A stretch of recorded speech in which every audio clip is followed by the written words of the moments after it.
Irene es profesora titular de la Universidad de Alicante y doctora en Sociología. Desempeña su labor docente e investigadora en el Departamento de Comunicación y Psicología Social. Es coordinadora del Observatorio Mayores y Medios de Comunicación en la Universidad Permanente desde el año 2007. Es directora del Grupo de Investigación Envejecimiento y Comunicación de la Universidad de Alicante. Ha recibido varios premios, entre ellos el Premio Nacional de Investigación Dr. Roger Ivo Pastela por su tesis doctoral El estilo de vida de los mayores y la publicidad. Pertenece a la Sociedad Española de Geriatría y Gerontología en el grupo Imagen y Vejez.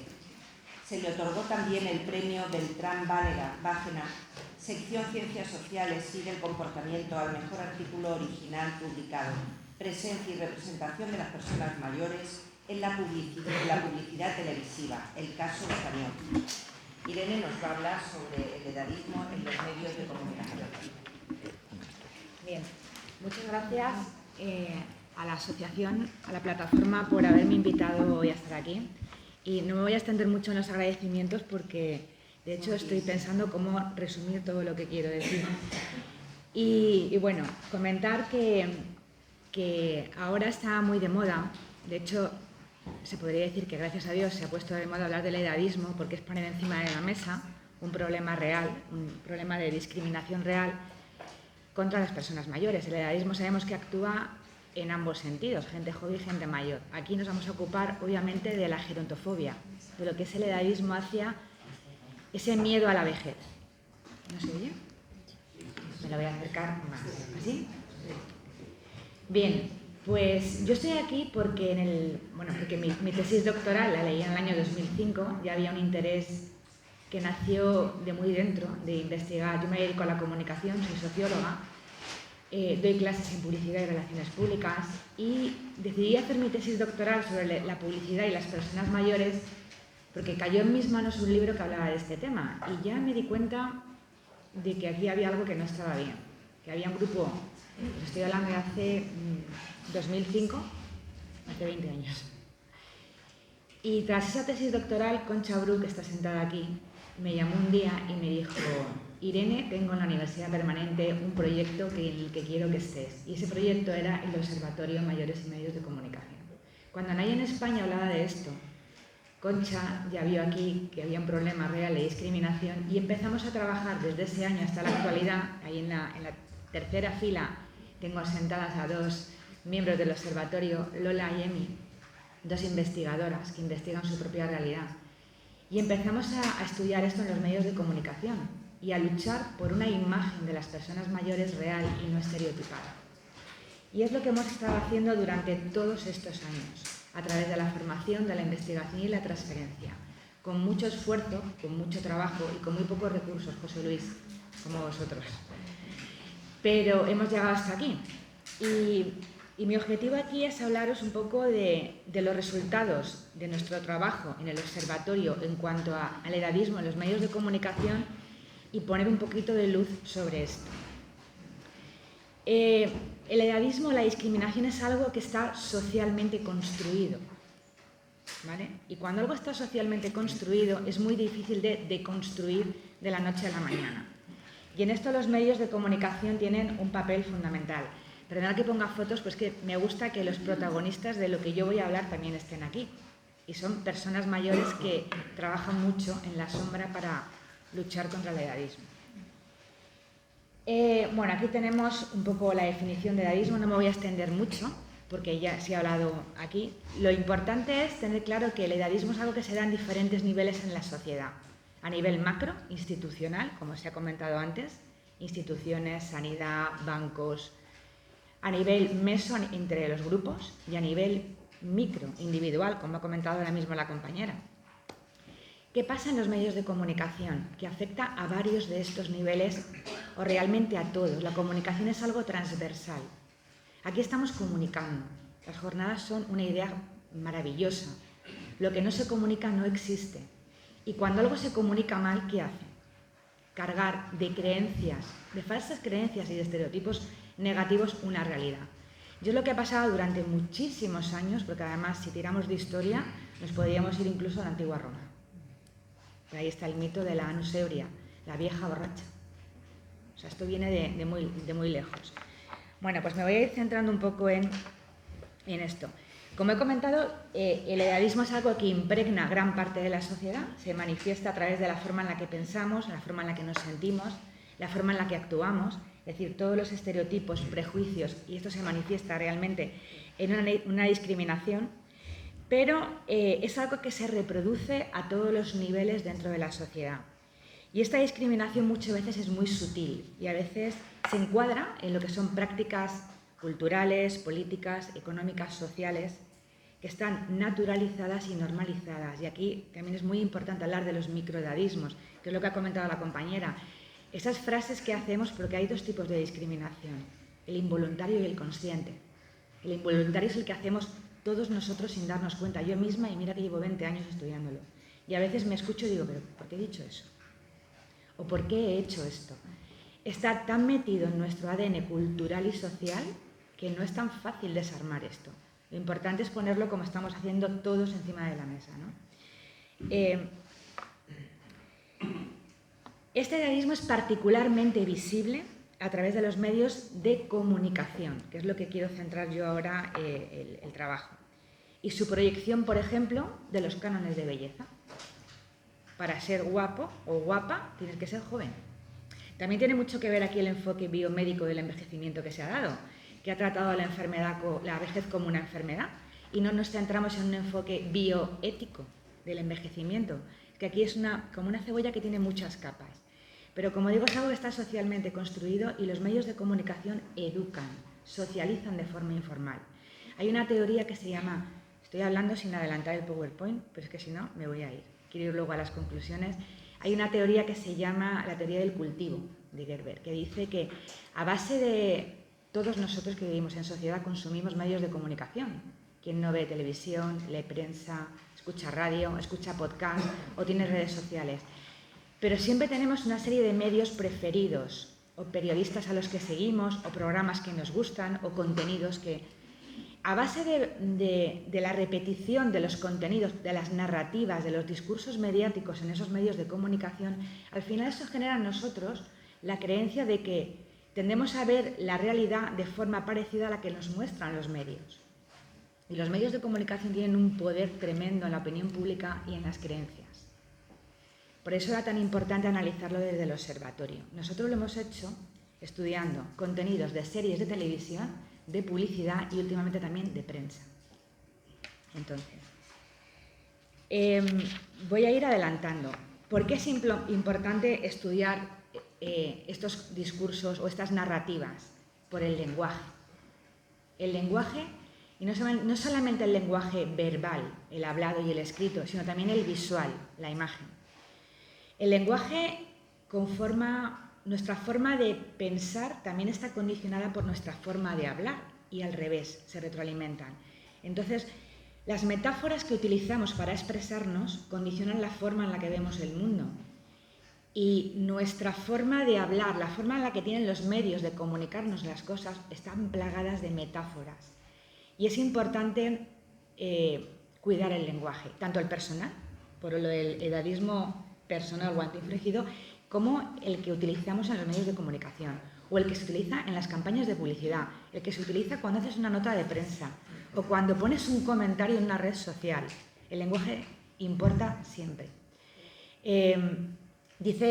Siempre la nombro, yo creo que cada vez que hablo de esto, a María Ángeles Durán, que es una catedrática de sociología mayor, que es maravillosa, y ella siempre ha dicho que no tenemos palabras para definir una realidad tan compleja como es el de una sociedad longeva.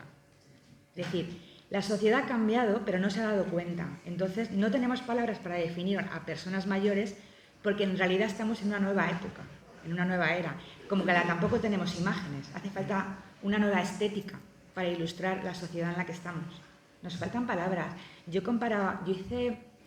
Dirigí un TFG a una alumna que hablaba del femvertising, ¿no? Lo que es el feminismo y cómo la publicidad había ayudado a que el feminismo, a su lucha. Claro, y hay un montón de palabras nuevas en torno al feminismo.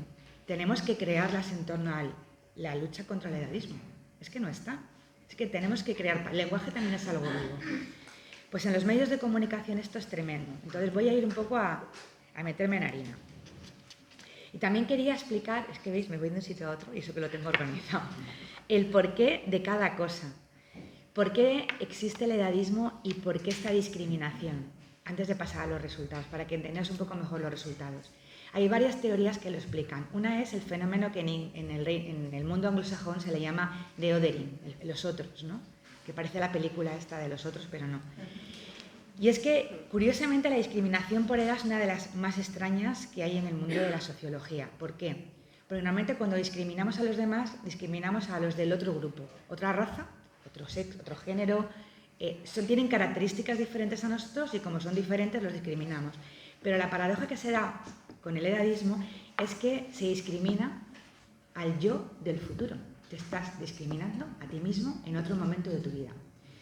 Y para justificar esto lo que se razona es que como tú vives otro momento, cuando tú seas mayor todo habrá cambiado y nada será igual.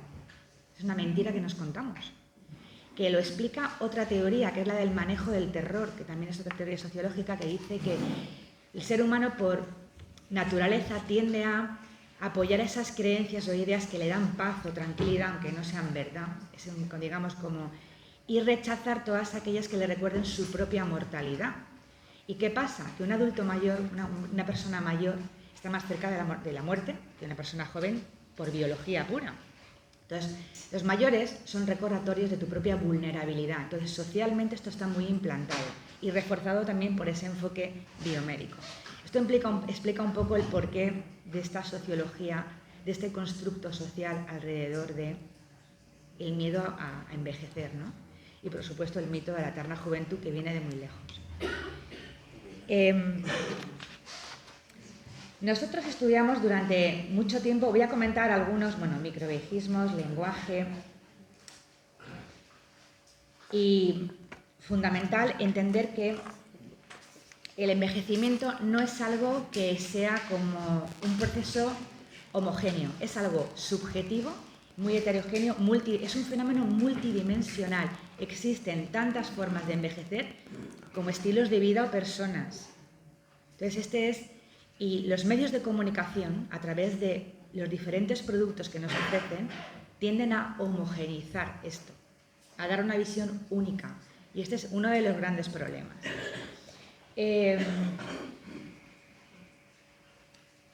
Nosotros en el observatorio primero empezamos analizando muchísimas series de televisión. Emi, Lola, ¿cuántas horas de tele nos hemos visto?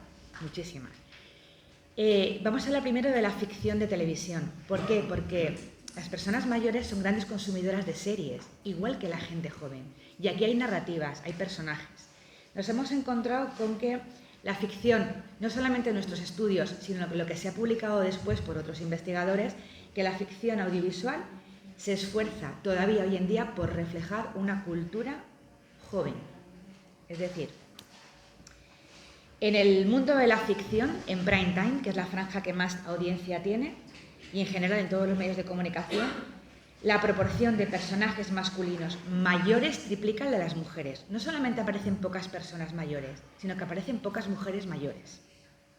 Esto ya lo sabemos, que existe esa doble discriminación por edad y por género, y además, si nos vemos a la interseccionalidad, hay muchísimas más formas de discriminación. Las personas mayores aparecen muy poco como protagonistas en series de televisión, muy poquito. No aparecen representados ni en el 5% del total de los personajes, aunque por supuesto sean muchos más en la población real. Estos son datos objetivos. Las personas mayores en los contenidos televisivos tienden a mostrar valores más negativos que la juventud. Además, se representan de manera más frecuente como personajes secundarios, con valores negativos, estereotipados, frente a una sobrerepresentación de adultos de mediana edad, entre los 20 y los 49 años. Pero además me viene muy bien porque, como sé que el tema de la salud y la sanidad es algo que nos preocupa a todos muchísimo, hemos estudiado muchas series médicas, muchas. Y aquí es tremendo, porque coincide con el imaginario social y con la realidad que tenemos. Pues en el estudio televisivo hemos estudiado Hospital Central, Urgencias, Anatomía de Grey. Se han visto todas las series, los miembros del observatorio, todos los episodios. Ha sido un estudio muy serio y muy profundo de mucho tiempo. Aquí vimos que los resultados eran terribles. Hay que tener en cuenta que la televisión, incluso siendo ficción, esto es muy importante, puede alterar nuestra conciencia acerca de enfermedades y de problemas de salud pública. Es que esto es muy importante, socializa, se educa. ¿Y qué pasaba en estas series? Pues lo que pasaba, muy resumido, porque he intentado, se dan altas tasas de diagnósticos terminales o de muerte de forma en absoluto representativa sobre personas mayores. Cuando en el episodio entraba una persona mayor, se moría. ¿Vale? Luego, el personal sanitario además mostraba actitudes negativas hacia esos pacientes mayores en la propia serie. Y eso tiene su reflejo luego en la sociedad a nivel meso y a nivel micro. Me quedan 2 minutos. Pues bueno, las series de salud, mal. Como pues, lo que ha comentado la compañera tiene su reflejo en series de televisión y esto influye en los propios sanitarios, en los propios médicos, enfermeros, fisioterapeutas, hasta psicólogos. Hablan a la gente mayor como si fuesen niños. Les hablan con diminutivos o muy alto o le hablan al familiar. En la publicidad es increíble. Hay un cierto cambio en la publicidad y eso también lo hemos estado viendo nosotros. Hay 2 formas de hacer publicidad. A los mayores como público objetivo publicitario o a los mayores cuando aparecen en la publicidad dirigidos a un público general. Es decir, solo el 2% de los anuncios van dirigidos a los mayores como público objetivo. Esto ya es una discriminación en sí, porque compráis cosas y consumís, ¿verdad? Vale. Las marcas que van a invisibilizar al mayor van a perder clientes, para empezar. La gente mayor es un segmento emergente de mercado. Aparecen poco como público objetivo, pero cada vez aparecen más como protagonistas de historias publicitarias que van dirigidas a otros grupos de edad. ¿Y por qué? Porque las personas mayores son portadoras de ciertos roles sociales que por un mecanismo de atribución se proyectan sobre el anunciado y dan confianza al producto, sobre todo en productos de alimentación, en productos tradicionales, y tampoco se da una imagen muy real, sino muy instrumentalizada, que depende mucho del contexto. No voy a ahondar, aquí he puesto 2 ejemplos totalmente diferentes, la bola de la fabada y el anuncio de Picolín de colchones. Uno rompiendo estereotipos y otro manteniéndolos. Totalmente diferente el público objetivo y la narrativa. Diferencias por género no voy a comentarlas, pero hay, en publicidad es tremendo. Digamos que son muy evidentes en publicidad, muchísimo. Se va mejorando, pero concluyendo, esta es una de las formas de discriminación que hay más insidiosas en la sociedad occidental y es muy difícil desarmarla, pero no imposible. Es algo que va a requerir tiempo, generaciones, diría yo, ¿vale? Pero que hay un cambio brutal ahora gracias a que se ha puesto más de moda y esto está lleno. Y aquí somos tanto ponentes como público y eso es maravilloso. Y esto implica tanto la actitud ofensiva y despectiva hacia las personas mayores como el talante paternalista. Nos vamos de un extremo a otro, ¿vale? Y hay que darle normalidad. Y hoy en día se sigue despreciando a la vejez y se la teme. ¿Por qué? Porque es algo que está socialmente construido, como digo, y porque la gente mayor no reniega de su edad, reniega del estereotipo estigmatizado que se asocia a lo viejo, con lo que no se reconoce ni se identifica. Y ojo con las palabras, porque vejez, si tú ves vejez como está, o la palabra viejo como está recogida en la RAE, está recogida con connotaciones muy negativas.